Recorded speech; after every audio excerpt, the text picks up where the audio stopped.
सकते हो। साथ साथ परमेश्वर का महिमा कीजिए।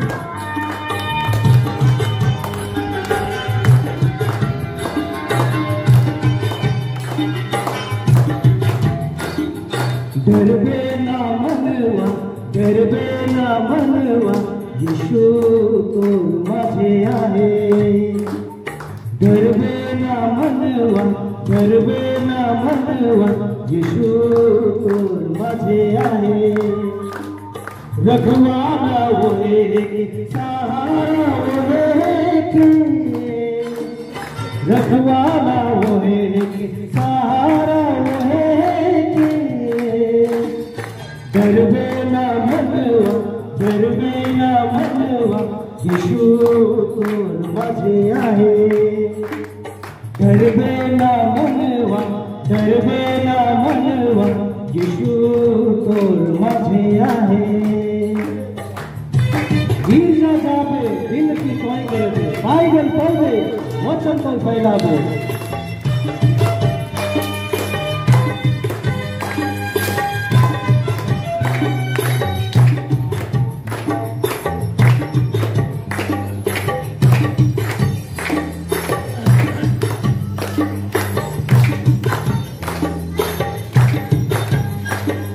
गिरजा जाबे, विनती तोय करबे, बाइबल पढ़बे, वचन को फैलाबे। रखवाला वो है कि सहारा वो है कि, रखवाला वो है कि सहारा वो है कि। डरबे ना मनवा, डरबे ना मनवा, यीशु तोर माझे आहे। डरबे ना मनवा, डरबे ना मनवा, यीशु तोर माझे आहे। आगुआ बनके डहर कोई दिखावे, रास्ता चुना दे, पीछे ना कोई बुलावे।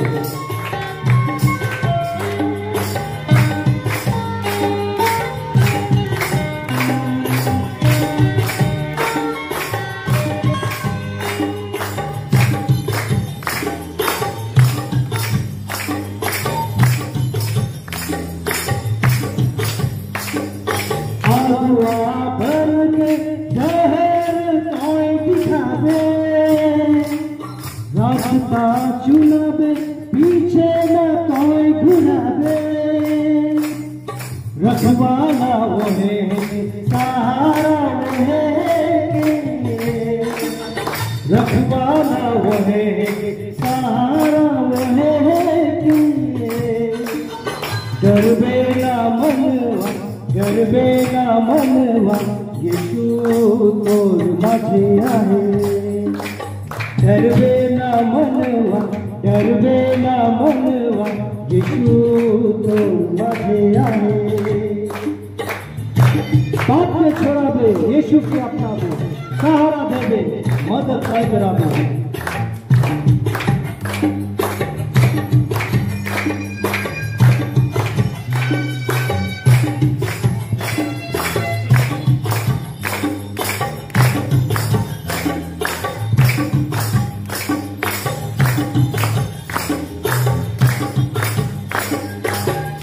के छोड़ाबे, यीशु के अपनाबे, सहारा देबे, मदद तोय कराबे। रखवाला वो है, सहारा वो है कि,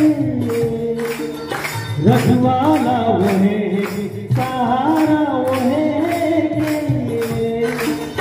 डरबे ना मनवा, डरबे ना मनवा, यीशु तोर माझे आहे। डरबे ना मनवा, डरबे ना मनवा, यीशु तोर माझे आहे।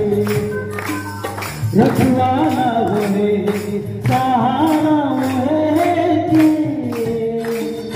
रखवाला वो है, सहारा वो है कि। डरबे ना मनवा, डरबे ना मनवा, यीशु तोर माझे आहे। डरबे यीशु तो माझे आहे डरवे ना मनवा डरवे ना मनवा यीशु तो माझे आहे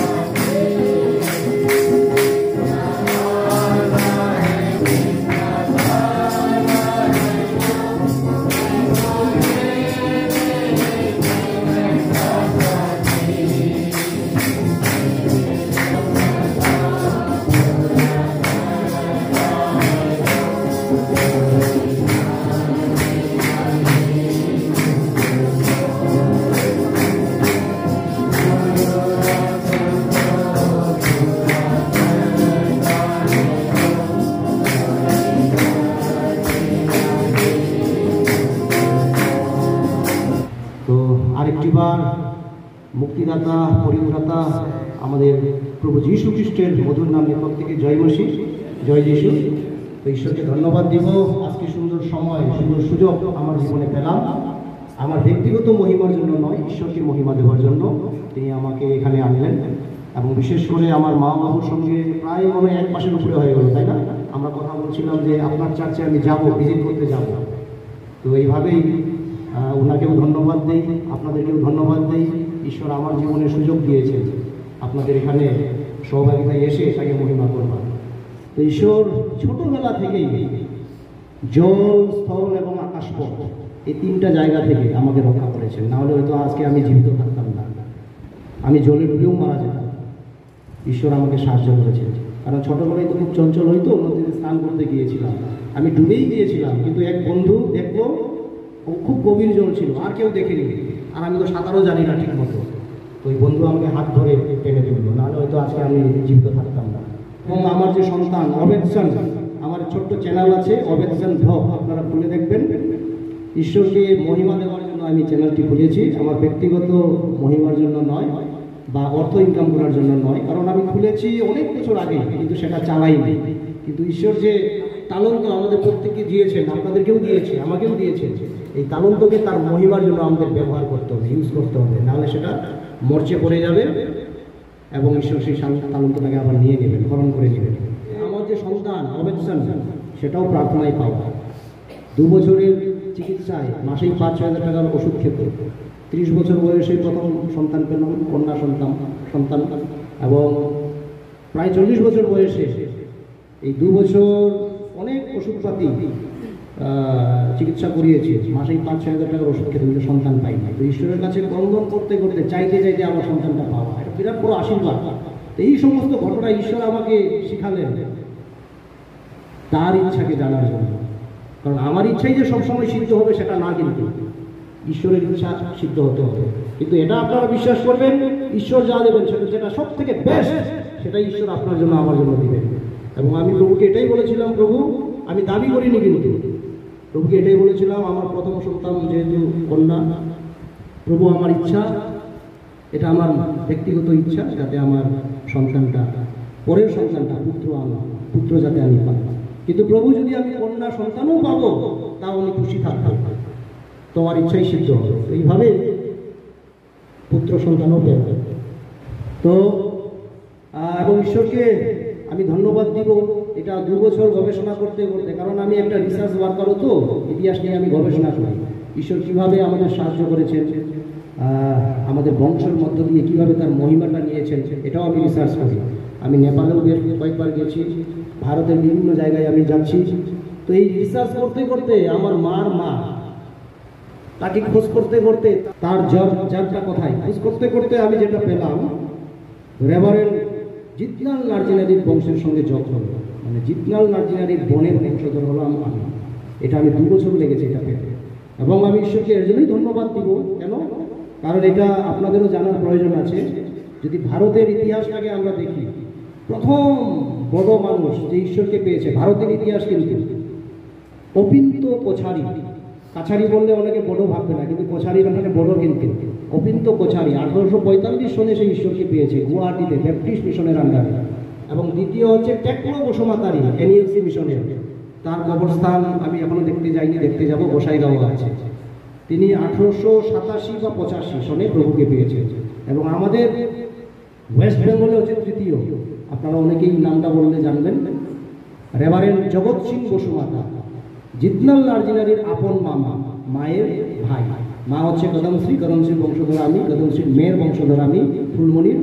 এবং রেভারেন্ড জগৎ সিং বসুমাতা তিনি খুব ধার্মিক নাকি ছিলেন, অনেক জায়গায় তীর্থস্থান তিনি ভ্রমণ করেছেন। মানে যখন প্রভুতে আসেনি, যখন অন্ধকারে তিনি ছিলেন তখন তিনি অনেক খোঁজ করেছেন, শান্তির খোঁজ, কিন্তু কোথাও পাইনি। অনেক সাধু সন্তের সঙ্গে তিনি দেখা করেছেন, কিন্তু কেউ তাকে মনের শান্তি দিতে পারেনি। শেষে আমেরিকার ব্যাপটিস্ট মিশনের রেভারেন্ড জেমস, তিনি সেই সময় জলপাইগুড়িতে ছিলেন, তার কাছে উনি যান। 1896 সনে 1896 তিনি প্রভু যিশুর জন্ম, মৃত্যু, পুনরুত্থান সম্পর্কে তাকে বললেন, তার হৃদয় গলে গেল, তিনি মনে শান্তি পেলেন, যিশুকে গ্রহণ করলেন। তো আমাদের ওয়েস্ট বেঙ্গলের মানে ভারতের ইতিহাসে তৃতীয় ব্যক্তি, ওয়েস্ট বেঙ্গলের প্রথম ব্যক্তি বড়দের মধ্যে যিনি প্রভুকে পেয়েছেন। তো আমি ঈশ্বরকে এর জন্যই ধন্যবাদ দিব যে তার এখানে বংশধর আমি। সত্যি কত ধন্যবাদের বিষয়, কত গৌরবের বিষয়। এবং মা বাবার সঙ্গে কথা বলছিলাম কীভাবে তার বাবা প্রভুতে এসেছে। এটা একটা বিরাট বড় সুযোগ আমাদের জীবনে। এর জন্য বাইবেল বলে, তোমার দিন গুনার জন্য প্রভু আমাকে সাহায্য করবে। प्रभु दिन गुनार जन्म हमें रेडी रखते हो, प्रस्तुत रखते हो। दिन में हम लोग एक बार जीते हैं, इसीलिए हमें वही से चाल चलना है। प्रभु ने नया दिन दिया। मैं खुद को ऐसा मुझे महसूस होता है जब मैं नींद से उठता हूँ, जगता हूँ, तो प्रभु को मुझे धन्यवाद देना है। मैं धन्यवाद देता हूँ, प्रभु आपने मुझे नए दिन देखने के लिए मौका दिया, धन्यवाद, आपका महिमा हो। उस समय मुझे ऐसा महसूस होता है, चाहे मेरे बीवी हो, बच्चे हो, कोई आदमी मेरे घर में ना आए जब मैं प्रभु से बात करूंगा, ऐसा मुझे महसूस होता है। ये मेरा खुद का अनुभव मैं आप लोग से शेयर कर रहा हूँ। उसका बाद मैं जगत का आप लोग को मैं मुंह देखूंगा, ऐसा महसूस मुझे होता है। तो इसी प्रकार हमें जीवन जीना है, प्रार्थना में मुझे लीन होना है, हमें लीन होना है, ध्यान करना है प्रभु क्या चाहता है आपका जीवन से। হয়তো হতে পারে আপনার কাছে টাকা পয়সা, ধন দৌলত, বাড়ি গাড়ি, সয় সম্পত্তি, জমি জমা প্রচুর আছে, তবুও প্রভু আমার কাছে কিছুই নেই, এই যে মনোভাবটা থাকতে হবে। কি লাভ এই যে অহংকার করা, দর্প করা, গর্ব করা, মারা গেলে তো সবই থেকে যাবে, কিন্তু সেটাও দরকার, টাকা পয়সাও দরকার। আমাদের সন্তানদের লালন পালন করা, শিক্ষা দেওয়া, সেবা দেওয়া, তাদের সমাজের লোকেদের সাহায্য করা, ঈশ্বরকে দেওয়া, সেটাও দরকার। কারণ দেখেন আশীর্বাদ করলে কিন্তু অনেকে ভাবে পয়সা থাকলে আশীর্বাদ, কিন্তু আমি বলবো পয়সা থাকাটাই শুধু আশীর্বাদ না, ভালো স্বাস্থ্য থাকাটাও আশীর্বাদ। তাহলে দেখেন পয়সা থাকলেই যে আশীর্বাদ সেটা না, ভালো স্বাস্থ্য, ভালো চিন্তা, ভালো বিচার, এটাও একটা বিরাট বড় আশীর্বাদ। আশীর্বাদ করলে মানুষ শুধু অর্থকে বুঝে দিয়েছে, কিন্তু সেটা না। আত্মাতে পরিপূর্ণ হও, আত্মায় পরিপূর্ণ হওয়া কিভাবে? এই যে মনে করেন আপনি কাজ করছেন, আপনি লেবারি করুন, আপনি সার্ভিস করুন, আপনি খেতিবাড়ি করুন, আপনি কারো বাড়িতে থাকুন। এর মানে এই না গির্জাতে আসতেই শুধু গান গেলেই, শুধু ওয়ার্শিপ করলেই শুধু আরাধনা করা। আপনি কাজ করতে করতে, মনে মনে গান করতে করতে আপনি কাজ করুন, দেখবেন আপনি আত্মিক শান্তি পাবেন। হয়তো আপনার কাছে ব্যাংক ব্যালেন্স নেই, তাও মনের শান্তি আপনার কাছে থাকবে। এইভাবেই আপনি জীবনযাপন করুন। এবং ফেলোশিপ যেটা বলছিলাম, না বললে অপূর্ণ থাকবে। যদি আপনারা শুরু করে থাকেন অতি উত্তম, না করে থাকেন অবশ্যই করবেন। আমি খুবই দরকার কি লিগেসি আমরা আমাদের সন্তানদের জন্য রেখে যাব, আমাদের বাচ্চা কাচ্চার জন্য। এই যে আমার দুটি সন্তান আছে এখানে, আপনারা অনেকেই গার্জেন। আপনার তো নাতি কয়জন হয়েছে? নাতিপুতি আপনার 5 জন, তাহলে কত ধন্যবাদী বিষয়, 5 জন নাতিপুতি। এখন আমরা যারা গার্জেন আমরাও সাবধান। আমাদের জীবনযাপন যদি ঠিক না হয়, গার্জেনদের জীবনযাপন ঠিক না হলে বাচ্চারাও সেটাই শিখবে, কারণ তারা দেখে শিখে। এই জন্য আমাদের যারা গার্জেন খুব এটা ভাববার বিষয়, আমি কিভাবে জীবনযাপন করছি এবং একে অপরকে উৎসাহ দেওয়া আমাদের খুবই প্রয়োজন আছে। কারণ বিশ্বাসে সবাই সমান না, আমাদের সাহায্য করতে হবে একে অপরকে বিশ্বাসে এগিয়ে যেতে। এবং উদাহরণস্বরূপ জীবনযাপন আমরা করব জগতের লোকেদের কাছে, মণ্ডলীর লোকেদের কাছে, তাহলে তারা বলবে হ্যাঁ এটা প্রকৃত খাঁটি লোক। এবং খুব দুঃখের বিষয়, যখন আমরা বিরাট বড় পদে যাই, বিরাট অফিসার হয়ে যাই, ঈশ্বরকে ভুলে যাই, লজ্জা করে নিজেকে খ্রিস্টান বলে পরিচয় দিই। এটা খুব বাস্তব। আমরা পবিত্র মানুষ, আমরা পৃথক, এই জগতের লোকেদের থেকে আমরা পৃথক ব্যক্তি। রাজকীয় বংশধর বলেছে বাইবেলে। ইয়োব যেটা করেছিল, ইয়োবের কথা বারবার আসে। তার স্ত্রী মারা গেল, তার বাচ্চা কাচ্চা মারা গেল, জমি জমা সয় সম্পত্তি সব ধ্বংস হয়ে গেল। শেষে তার স্ত্রী বলল, তুমি যে ঈশ্বরকে ডাকছো তাকে ছেড়ে দাও, তোমার এত দুঃখ এত কষ্ট কি লাভ? তখন সে বলল, মূর্খ, আমি কি শুধু ঈশ্বরের থেকে ভালোটাই চাইবো, খারাপটা চাবো না? তো আমরা মানুষ, তো অনেক সময় ভালোটাই শুধু আমরা চাই ঈশ্বরের থেকে।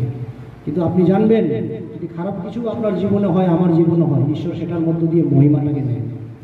বশীভূত হওয়া, একে অপরকে সম্মান করা, যারা বিশ্বাসে দুর্বল তাদেরকে আমরা সাহায্য করবো, বিশ্বাসে এগিয়ে যেতে। যখন 15:1-6। আমি প্রকৃত দ্রাক্ষালতা এবং আমার পিতা কৃষক।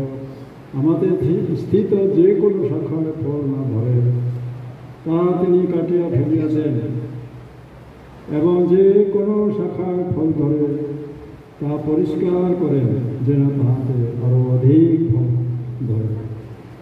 আমি তোমাদেরকে যে বাক্য বলিয়াছি তৎপ্রযুক্ত তোমরা এখন পরিষ্কৃত আছো।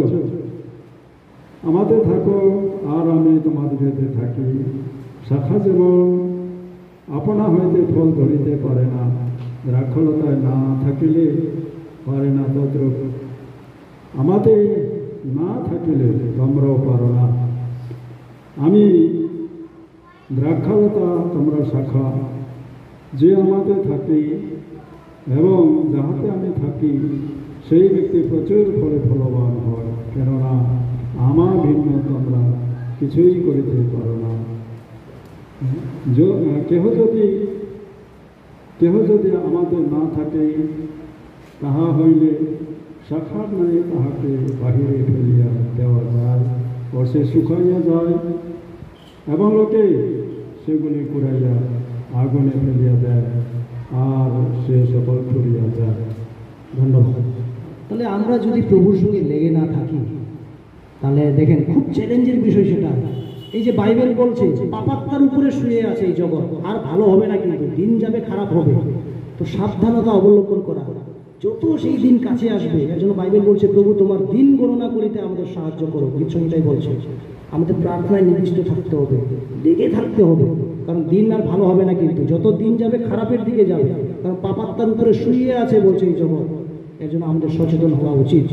দিনার মজাঙ্গানা ইংলে, খালার মজাঙ্গানা ইংলে, কারণ ঈশ্বর বিনাঙ্গুয়া খুব খুব খাটিয়ে উঠছে। আখানে ভই जों बेबायदिनो साननि बेबायदिनो चिन्ता खालामनि, जों इसोरजोंहाय नांथाबनानै थानि, बिनि आत्मानि शक्तियाव जों गासिबो खालामो।